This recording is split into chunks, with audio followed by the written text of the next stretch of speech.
And I'm live. Excellent. No, but every subject does have something to do with math. Math is actually the best subject in the world. It's the only subject that really matters. I'll give you many reasons for it. You ready? History is written by the winners. Is that fair? Yeah. English is a made-up language. Thank you. And it changes constantly, right? Science is pretty cool. Science is the granddaughter of math. But in science, you could perform an experiment in order to prove something, and you can get like 99 successes out of 100. And they're like, yep, we proved it. And you need math to do science. Well, more so than that. In mathematics, 99 out of 100 is not good enough. It has to be perfect, 100%. 100%. Mathematics is the only subject that refines and sharpens your problem-solving skills. The only one. The only one. How do you make a sword? How do you make the big thing? You put two together. How do you make a sword in real life? You take a piece of metal, right, or whatever, some kind of object that is like a metal object or whatever. You found the ground, I don't know, whatever you did, but you beat the crap out of it, right? You heat it up to a super hot temperature and you beat the crap out of it. And then you dunk it in cold water and then you heat it up again and then you beat the crap out of it. But every time you beat the crap out of it, what are you doing to the sword? You're making it stronger. You're strengthening it. Yeah. Students are afraid of mathematics because they're afraid to get problems wrong. But it's when you get the problems wrong and when you persevere over that, when you actually refine your problem-solving skills. You don't want to hear me? Anyway, if you would, leave a comment in the chat. That one was for free. Oh, TED Talks. I don't know. Yeah, the next one you do gotta pay. Exactly. Right.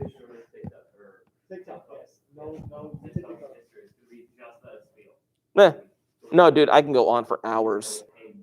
I can go on for hours, though. Seriously, yeah. No, but I'm being serious though. If I wanted to, like, if I just off the top of my head, I could probably talk to you guys for the next 2 or 3 hours just about mathematics. I'd never repeat myself once. Yeah. Yeah. I have 15 cents and a pack of mint. What flavor? Mint. But mint can come in a few different flavors. Anyway. Oh gosh. No, she says math is just as made up as English. That's not true. That's not true. Someone just started making stuff up, and then eventually it works. You've heard of the word calculus. Here, I'll do a quick 2 or 3 minute spiel, and then I'll get back into what I want. You've heard of the word calculus, correct?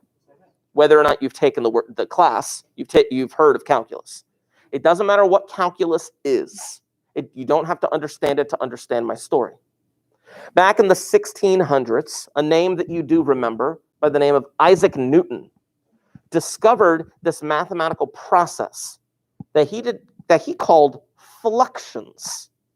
But the thing that you don't know about Isaac Newton is that he had an inferiority complex, and he did not like being criticized for his scientific ideals.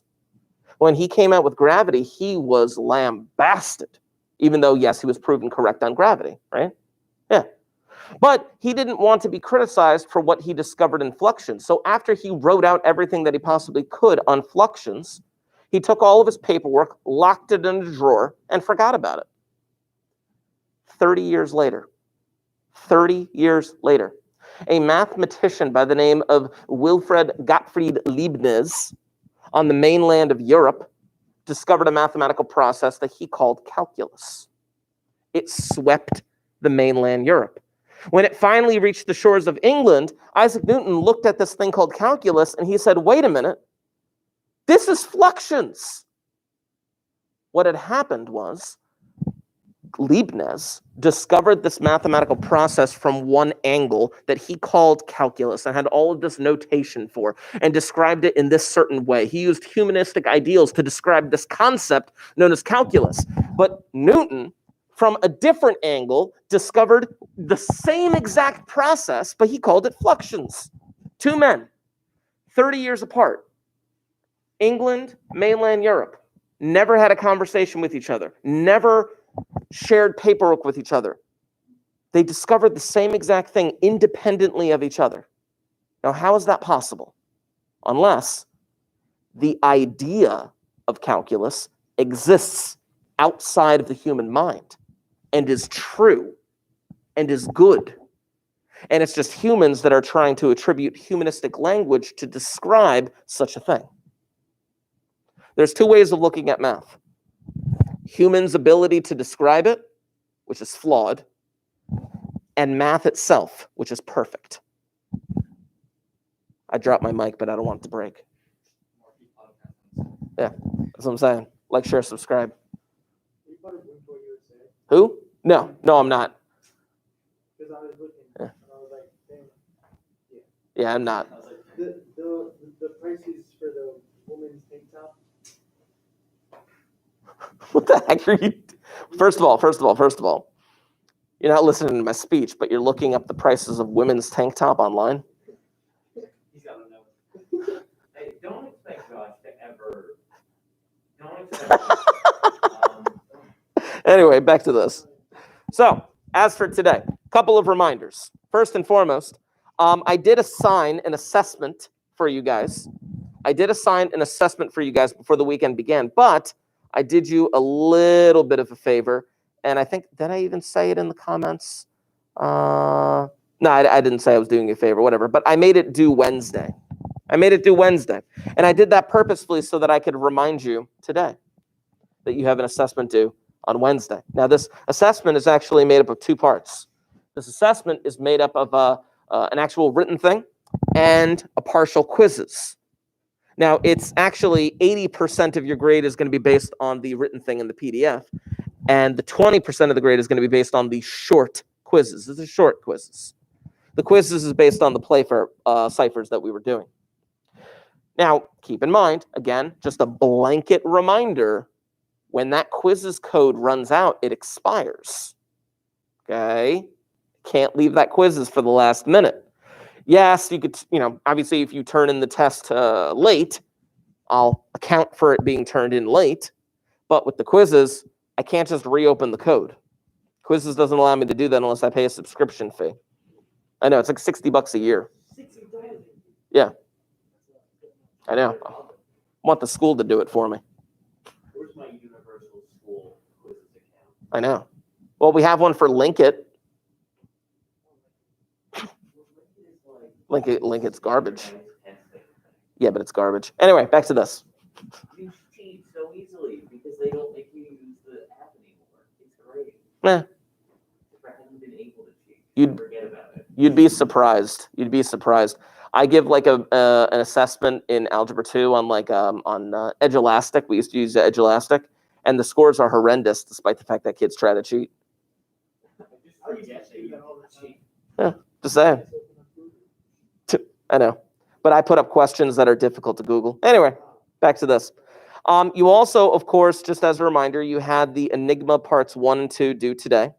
Part 3, we're going to talk about we figured out House of Blank. We'll talk about that today, just to kind of wrap that up. First things first. But then, of course, Enigma parts 1 and 2. If you don't have that done, you need to get that done. It looks like I have 6 of you that turned that in, and 4 of you who haven't. So I'm not giving names, I'm just giving you numbers. But anyway, I will go over those with you on Wednesday simply because we need to make sure we have the answers to these Enigma things as time goes on. Also on Wednesday, I will be assigning you the next couple of parts of the Enigma project. Again, it's going to be a process. So 2 things I want to get done today. Number 1, I want to finish up that house of problem that we started the other day, just so we have the answer to it. And number 2, I want to introduce to you the next major concept that we're going to be talking about, steganography. Ooh, I'm excited. Anyway, so break out whatever you have on that Enigma part 3, where we were trying to figure out the house of blank. And I'll put up the paperwork that I had last time. Let me see here.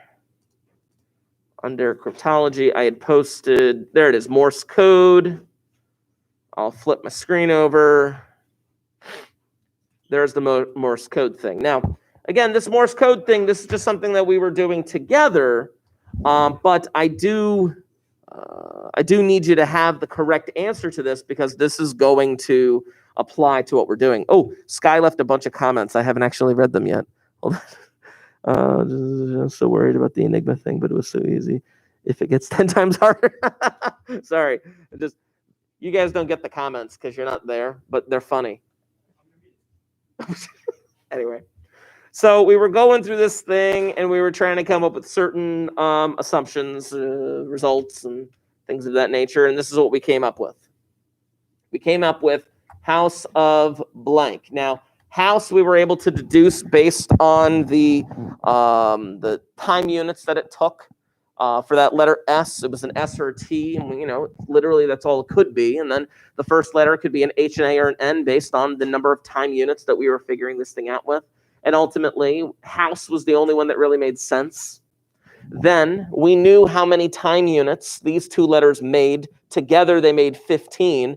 And they told you specifically that the first letter was a longer time unit than the second, meaning that this could be 8 and 7 or 9 and 6 or 10 and 5. And we figured out all of the combinations over here. And the only one that made sense was of, which now it kind of even makes more sense. House of something. We'll kind of get down there. We broke this thing down. Again, this one, knowing it was 3 time units, this is either an S or a T. But then the resulting time units for these two letters add up to 16. But we don't know anything else about them other than the fact that they add up to 16. Oh, sorry. I'm just reading our comments again. So I wrote down those numbers on the side, on the bottom right. I wrote them in red, a little more difficult to see. But it could either be 8 and 8, 9 and 7, 10 and 6. Oh, it's not even focusing. There it is. Or it could be 7 and 9 or 6 and 10. Because they didn't say, why is it not focusing? There it goes. They didn't say whether or not the first letter was, longer than the second letter or whatever. So this is ultimately what we came down with. I'm going to flip back to the Morse code page, which obviously this is available through your Google Classroom. This is Enigma 3, and I labeled it 3-Morse code. And we kind of got to figure this thing out now. How many letters is that last word? It's 6 letters. 1, 2, 3, 4, 5, 6. I believe we found out this one. We think this is an S or a T. Which one did we find out? Did we find out this one? Yeah. What was it? D. And then the last one was M. M. Gotcha. And now these two final letters, these two blanks, because again, that could be an S or a T in the middle, they got to add up to 16. So first of all, let's talk about 8 and 8. What letters have time units of 8, if any? Oh, hold on. Say it again. C, C, P, X, and Z. X, and Z. Okay. Yeah, because C, just, I won't go over all of them, but C is every dash is worth 3, and every dot is worth 1. So 3 and 3 is 6, 7 and 8, that up to 8. C, P, X, and Z. Just looking at this thing, this is probably a consonant. Most likely a consonant. This one, I don't think it could be a consonant. I mean, I was thinking like ism, like SM, but it's not S because S is 3 units, right? So most likely this could be a vowel. This has got nothing here that's going to help me. So let's go to 9 and 6. And I'll do 9 here and 6 here since it could be separated. What letters are 9 units? I know O is, right? Wait, we did this a little bit on paper, didn't we? Hold on. I wrote down some of the letters. Yeah, there it is. O is the only one that's 9. All right, not 9 and 6. 9 and 7, right? Yeah, because they got to add up to 16. 7, I got this here, is G, K, and W.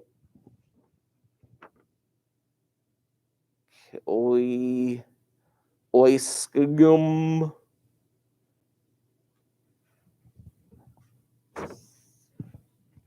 Or remember, it could be 9 and 7, but it could also be 7 and 9.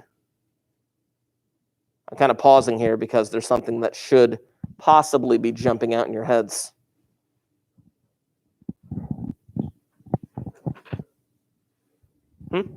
What'd you get? Wisdom. Wisdom. See, the thing is, I'm just going through it systematically. I could have done 10 and 6. 10 is the farthest I think I could have gone because that's the longest any letter would have been on that Morse code list.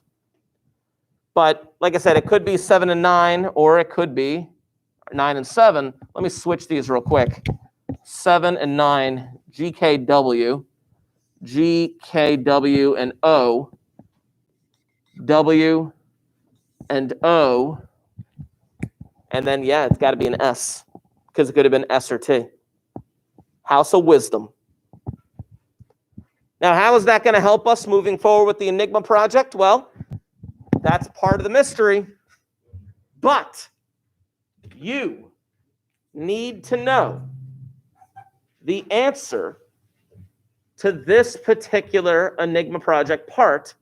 The answer is House of Wisdom.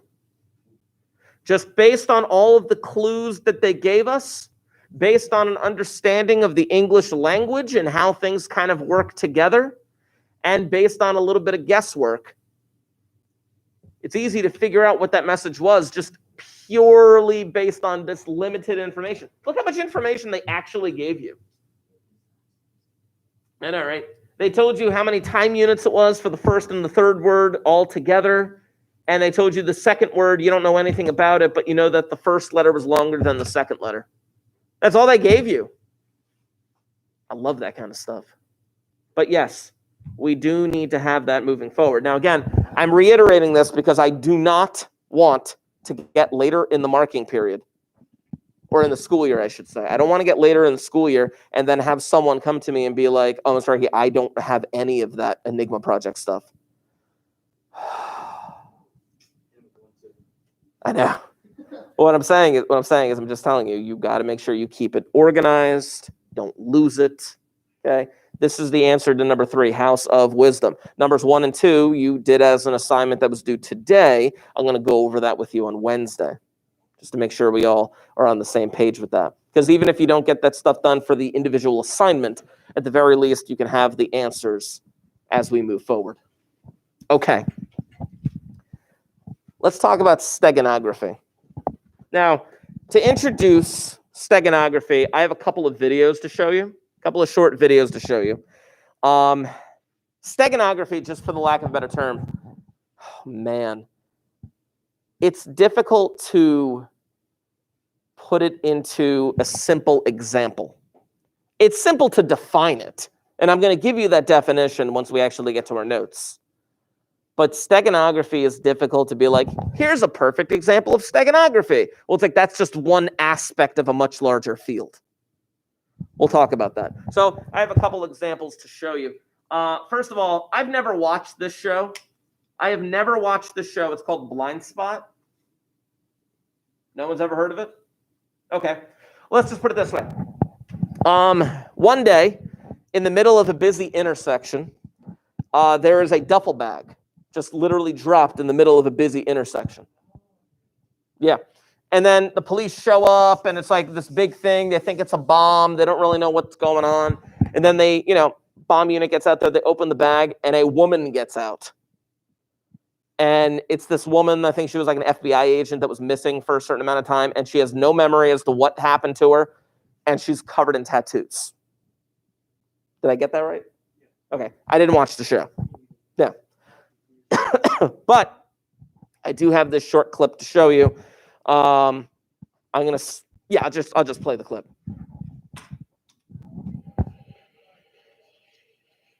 Thank you.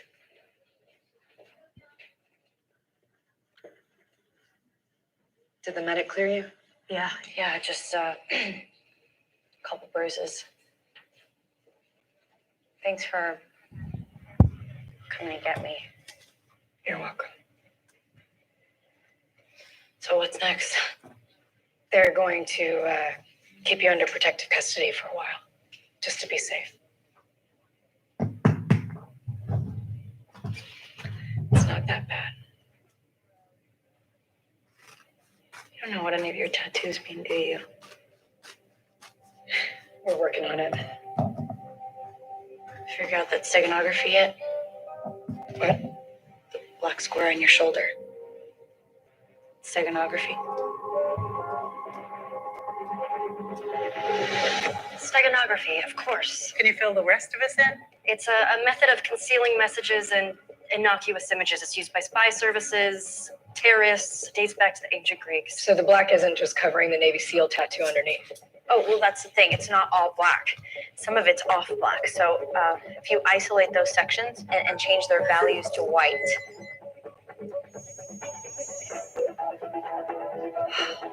The mask isn't covering the message. The mask is the message.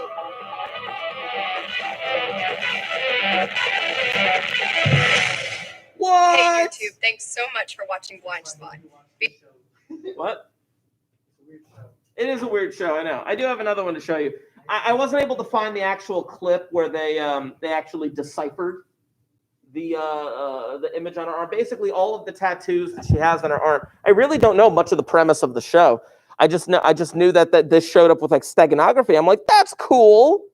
Let's show that. Anyway, I have a much better example right here. So let's play this example while I get something set up.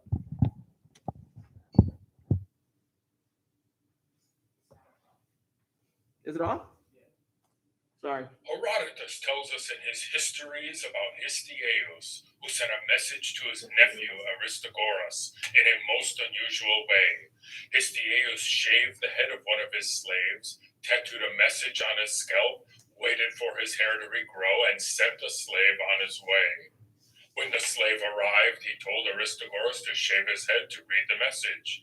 This is the first recorded example of steganography, or disguising a message to look like something else. So hold on one second. Just think about that for a second. Disguising a message to look like something else. He shaved the dude's head, wrote a message on his head, allowed his hair to grow back, sent him to deliver the message. And then when the message needed to be deciphered, they shaved the guy's head again. Because you think about it, like you have the message on your head. Like, do you know if you have any birthmarks on your head? No. My daughter has a birthmark on her head. I know that because I saw it when she was born. I have not seen that birthmark for about 2 years. And I don't think I'll ever see it again.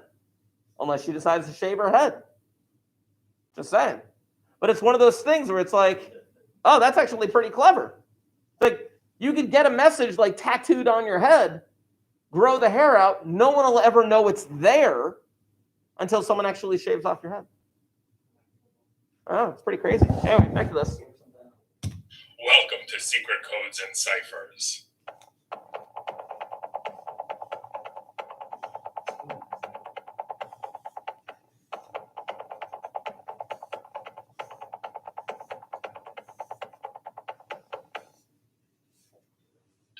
You may have heard of a stegosaur, a dinosaur covered in plates along its back. What does that have to do with steganography? The Greek roots stegos and steganos are related and have the general meaning of covered or hidden. The stegosaurus is covered by plates, and steganography is a way of writing secret messages that are hidden by something else. Imagine you found this correspondence between Francis and Mrs. Covington. Who are they? We don't know. But what looks like an ordinary letter is actually a secret message. You and I would never suspect. But Francis and Mrs. Covington share the same mask that, when placed on the letter, shows its true meaning. Gather some money and meet me today at 5. And Mrs. Covington writes back, place not safe, now meet at southwest corner. This is called a Carden grill. That's grill with an E on the end. And it can be. We are going to actually create those at some point. It's going to be a little bit difficult to make an effective one in cutting out cardboard, but we're going to see what we can do. Be quite time-consuming to get it just right. Another kind of steganography is to paint on the inside of an egg. How could you do that? I've taken this potassium alum and dissolved it in 1 cup of white vinegar. Then I painted on this egg using a Q-tip. We're just about ready to open it up and see if the writing has worked.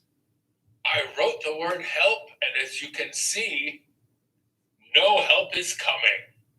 Too bad. This looks like a failed experiment to me.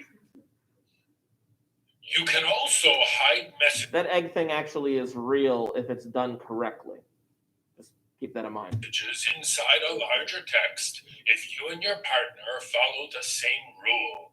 For example, take the 3rd letter after every punctuation, or even simpler, take the 1st letter of every word. Did you notice in the description of this at the library was the phrase, ships engage nor dawdle here ere long ply nightly over waters? What could that mean?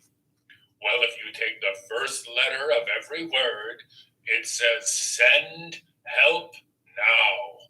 Someone brought me this piece of paper. What looks like a blank sheet might have a message written in lemon juice on it. Let's find out using a candle to decode it. Careful now.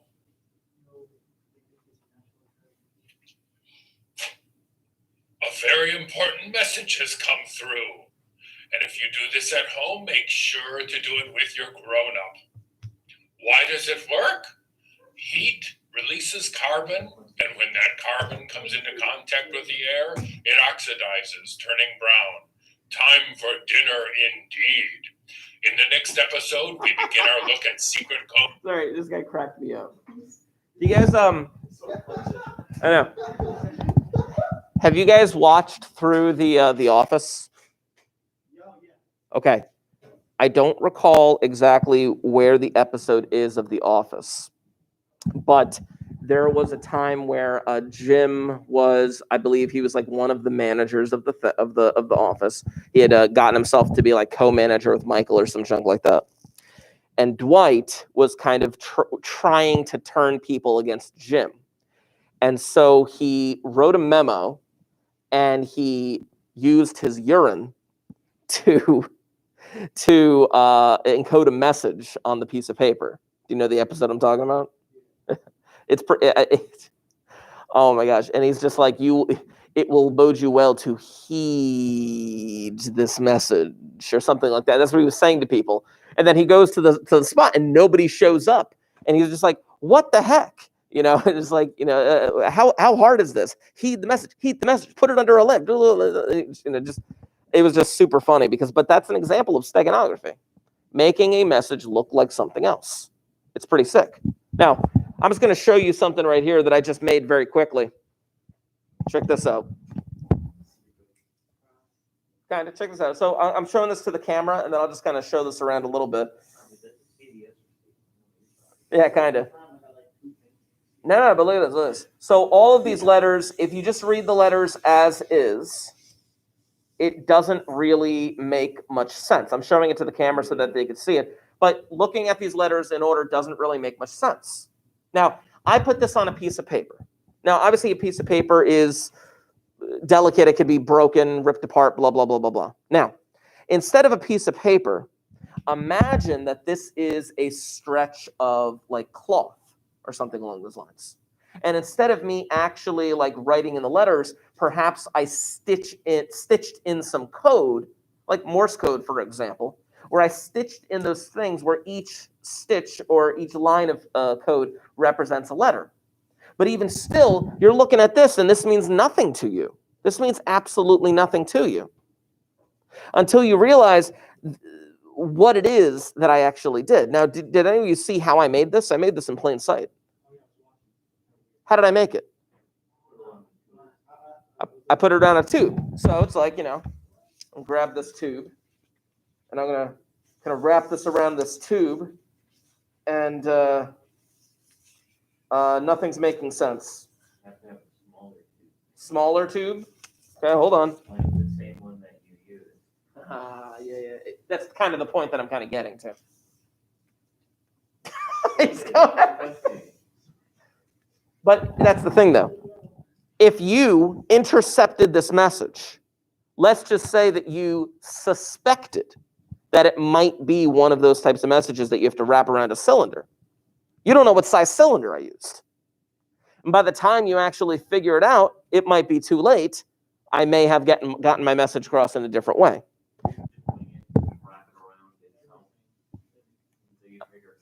Yeah. But now think of it this way. Now, mind you, this is more of an ancient technique. Let's say that you are the messenger traveling from one country to the next, and you get intercepted by like the enemy on the way to the city or whatever. And now you have this as a cloth. Now this cloth is like bunched up and tucked away somewhere in your possessions. But let's say they search you and they find this. If they find this, and that the average person in the year 1200 is not going to know what the heck to do with this. You know what I'm saying? Yeah, because cylinders are for the modern man, of course. Well, so to speak. No, I wouldn't say it's for the modern man. If they saw this, you're talking about like a soldier that doesn't really know anything about like cryptology or code breaking or anything along those lines. They're going to immediately realize that this is what they call a cytale. No. That's what I'm saying. Not even a modern soldier would have done. They just don't Yeah, exactly. No, just saying. But if I grab this thing over here, and I got this because it's a cardboard, but it's actually a bit more solid than your typical like paper towel roll. Because paper towel rolls, they can like easily break apart or something like that. But if I actually do wrap this thing around properly, it does reveal the proper message. Get me that tape over there on my desk. I just want to tape this first part down so I don't have to keep holding it. And then I can show the actual message for what it's supposed to be. Here, cut me off a piece of tape. Put it there. And I need one more, and I'll put it there. There we go. Thank you. Excellent. So now, and I'm going to show this to the camera right here. Now that I've actually wrapped it around, you can kind of see that message. I actually just kept going across on the rows right there. If you really wanted to hide the message even more, you could fill in every blank spot with a letter. So that even if you had the code, you would be like, I have no idea how to actually arrange this thing. I don't know how many columns I would have to make with this thing. Because depending if it's a larger object, you would have less columns. If it's a smaller object, you would have more columns. It's really interesting how they kind of do this. But again, clearly you're not going to be writing a message and then passing it to your friend over here and then have them wrap it around the same size tube. Like that doesn't seem feasible.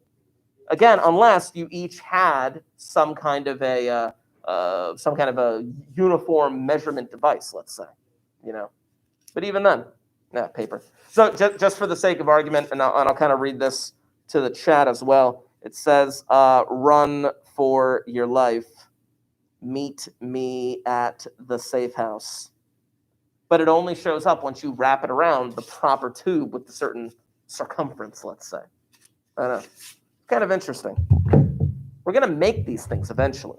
We're going to be making these things during the course of this chapter. Or you guys could potentially make these cytales. You guys can eventually make, well, not that you're going to use your own urine to do this. I know, right? No, thank you. No, I'll get something that's a bit more hygienic. What'd you say? A bit more not urine. Well, I was gonna say hygienic. That could do that kind of thing because it actually is really sweet. Like back in the day, did you ever use like invisible ink? Yeah. Technically, that's a form of steganography because you have to have the proper tool to be able to reveal what the message is. So, if you would, I'm gonna need those notebooks out and open.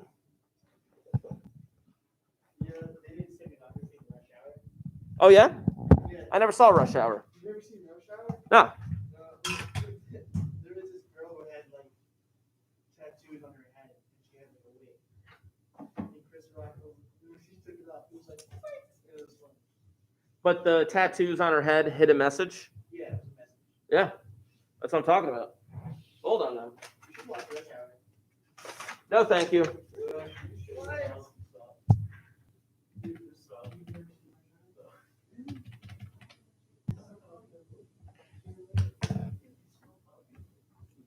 Okay.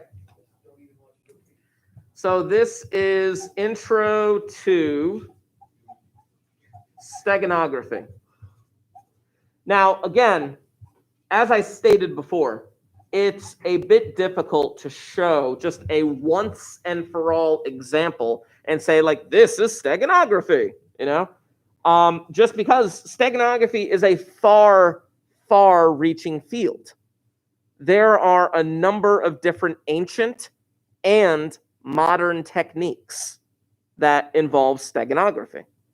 In fact, oh man, I got to Google this real quick.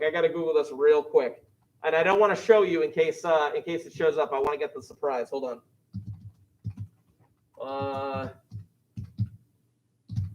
If I can't find it, I'll tell you the story regardless.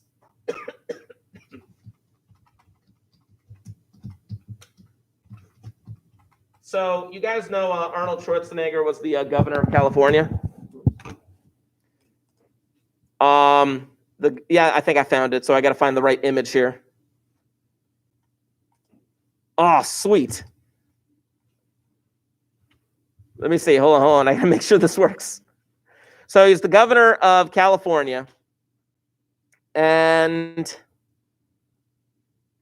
where is it? Yeah, there it is. All right, hold on. Come on, you. Yes. Okay, I found it. Duplicate. Full screen. The governor of California sent this message when he was upset with some members of the state assembly. And he sent this memo. He said, to the members of the California State Assembly, I am returning Assembly Bill 1776 without my signature. For some time, I have lamented the fact that major issues are overlooked while many unnecessary bills come to me for consideration. Water reform, prison reform, health care are major issues my administration has brought to my table. But the legislature just kicks the can down the alley. Yet another legislative year has come and gone without the major reforms Californians overwhelmingly deserve. In light of this, and after careful consideration, I believe it is unnecessary to sign this measure at this time. Sincerely, Arnold Schwarzenegger. This is a real memo that he sent. This is real life. Did you get it? Oh, you don't get it. Do you get it? This is an amazing example of steganography in the most hilarious way possible. I'm going to give you another moment to kind of look at it and see if you can't figure it out.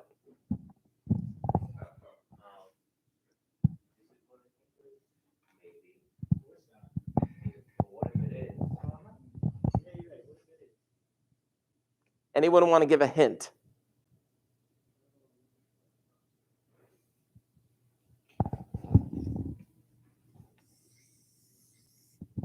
Oh, that's so obvious. It's so funny. This is a real thing that happened. Can they see it in the chat? I hope they can see it in the chat. Let me make it a little bit more obvious. I'll just kind of, hold on. But this is a real thing that he sent. But this is steganography, concealing the message within something ordinary. Like, I cannot believe them. Like, that's awesome. And like, mind you, like, I don't know if his office announced it. I have no idea whether or not his office announced it. I don't know who eventually figured it out, but this made it out to the public. And I think that's awesome. I mean, I don't know. Not that I would do that as a governor, but I just think it's hilarious. Anyway, back to this.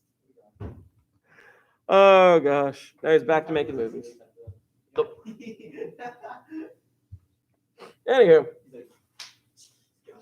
Exactly. So, steganography. I'll just write it right here. Steganography. Just to define it for you right here.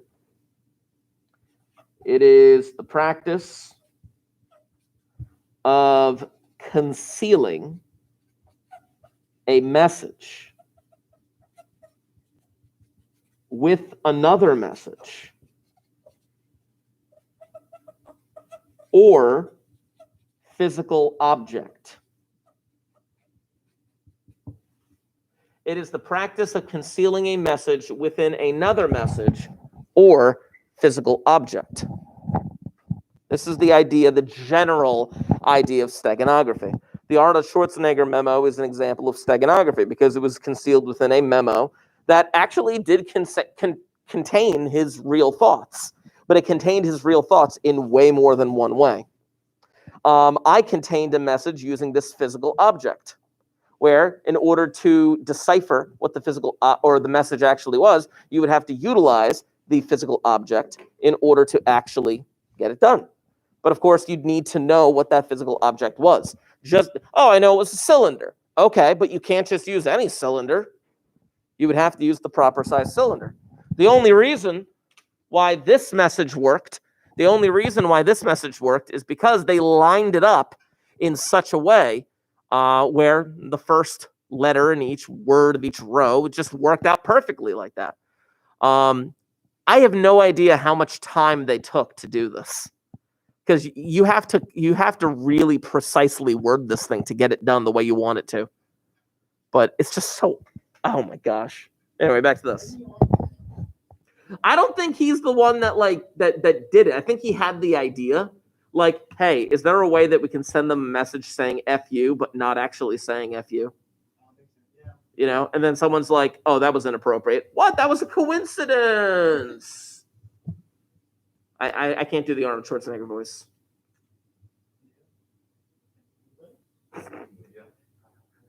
Give it a shot. Do it.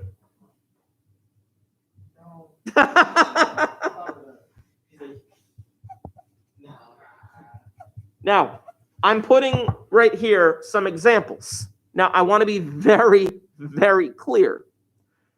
These examples are not the end-all, be-all list. There are tons and tons of examples of steganography based on this definition. If you conceal a message in any which way or form with another message or a physical object, that is, by definition, steganography. You know, here are some examples. Audio tracks played backwards. You've probably heard of some stories like that, where if you play like an audio track backwards or a song backwards, it reveals like a secret message. That's an example of steganography. See, videos played at different frame rates. There might be a video that you do or that you watch or something, but if you play it faster, fast forward the thing, then all of a sudden the message becomes clear or something along those lines.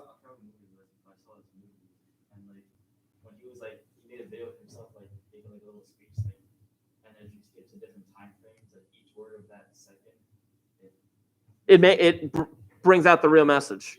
Yeah, that's an example. That's a perfect example of steganography. Do you know what movie that was? I don't remember.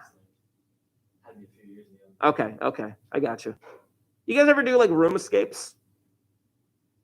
You know, yeah, room escapes sometimes have great examples of steganography in them. You know, I was doing one where Oh man, it was like me and my buddy, we were doing this really incredibly hard room escape down south, and ultimately we got these jars, and these jars we had to we found them throughout the course of the room escape, and we found 8 of them, and it was just we didn't know what to do with them.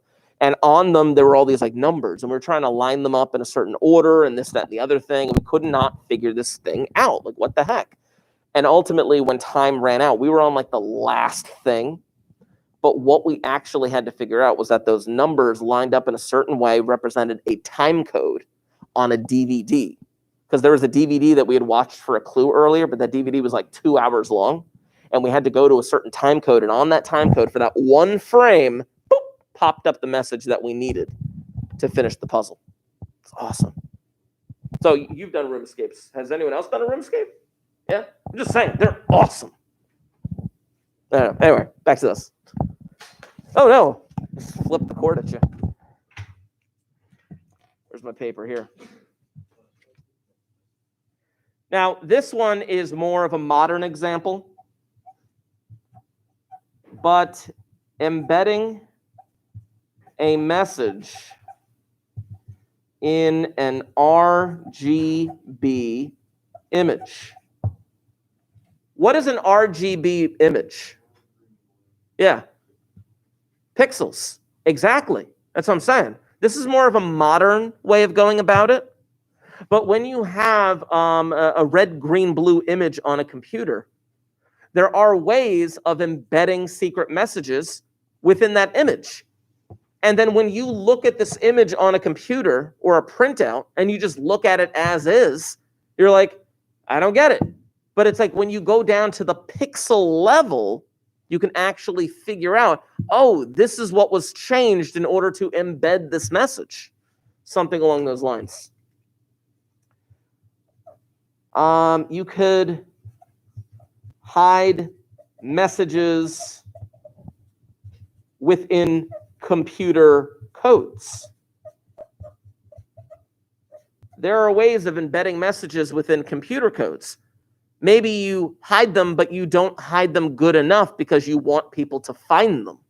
I've heard stories about that, where if you actually go to the source code and there's 50 pages of source code for whatever website you're looking at, but then you scroll down to page 27 of the source code, and then all of a sudden somebody has actually embedded a secret message hey, please help me, or or something along those lines. I don't know. There have been stories about that. But embedding message within that source code or something along those lines. There are a ton of different ways that you could go about doing this. We talked a little bit about the Beal cipher. The Beal cipher is somewhat of a steganography example, the second one per se, because when you look at those numbers don't really mean much, and I've tried frequency analysis on the Beal cipher, and nothing works for me until you realize that in order to decipher Beal letter number 2, you need the Declaration of Independence. And it's within the Declaration of Independence that they took an actual written text and they embedded, so to speak, using the words in the Declaration of Independence, a secret message. Which is really cool. I like that. I've mentioned National Treasure. You watched National Treasure 2. Do you watch National Treasure 1? Yeah? Just saying. Did you go back and watch it? Why didn't you watch the first one? Because he said to watch the second one. Because you watch movies and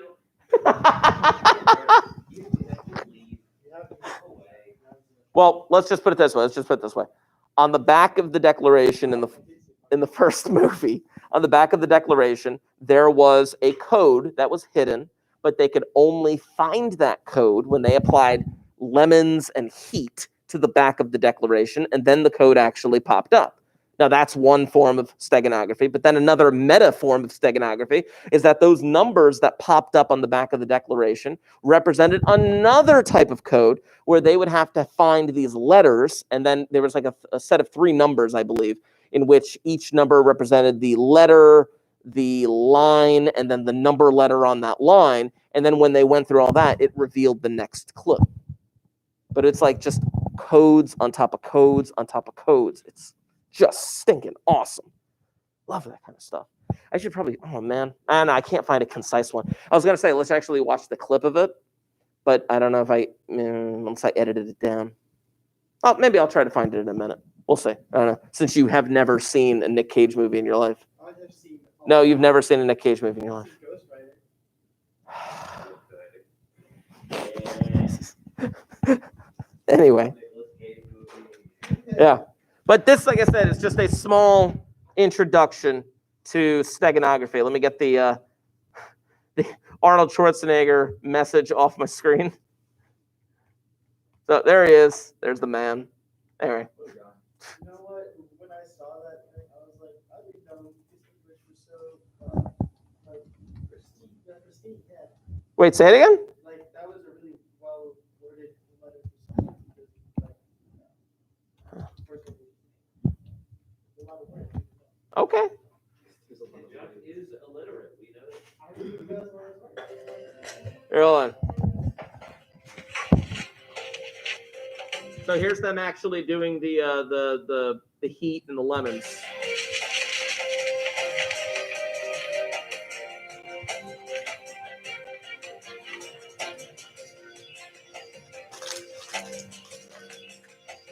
Looks like animal skin. How old is it? At least 200 years. Really? Sure? Pretty darn. Now, if this thing's an invisible ink, how do we look at it? Throw it in the oven. No. Parasulfate inks can only be brought out with heat. Yes, but this It's very old. It's very old, and we can't risk compromising the map. You need a reagent. Dad, it's really late. Why don't you get some rest? I'm fine. Lemons.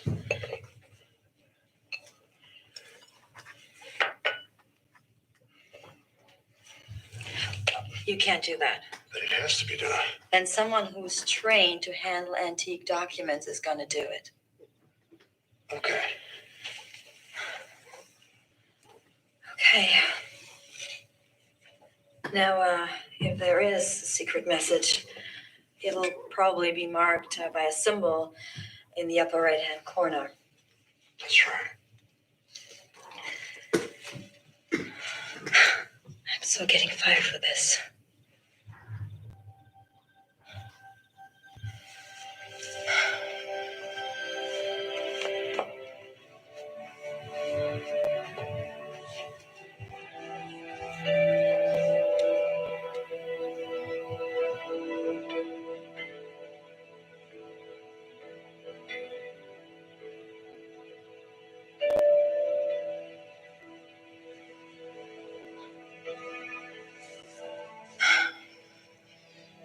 I told you. You need heat.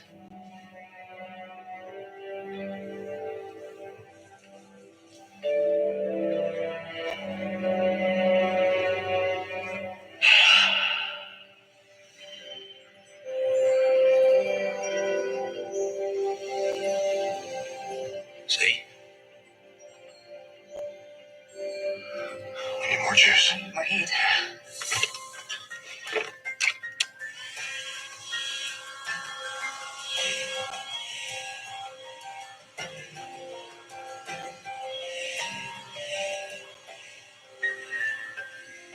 It's not a map. Is it? More clues. What a surprise. There's latitudes and longitudes. That's why we need the silence do-good letters. That's the key? The key in silence, undetected. Dad, can we have the letters now? Will somebody please explain to me what these magic numbers are? It's an Ottendorf cipher. That's right. Oh, okay. What's an Ottendorf cipher? Just codes. Each of these three numbers corresponds to a word and a key. Usually a random book or a newspaper article. In this case, the silence do-good letters. So it's like the page number of the key text, the line on the page, and the letter in that line. So, Dad, where are the letters? You know, it's just by sheer happenstance that his grandfather Dad. even found them. They were in an antique desk from the press room Dad. of the New England Courant. That's a newspaper. Dad, where are the letters? I don't have them, son. What? I don't have them.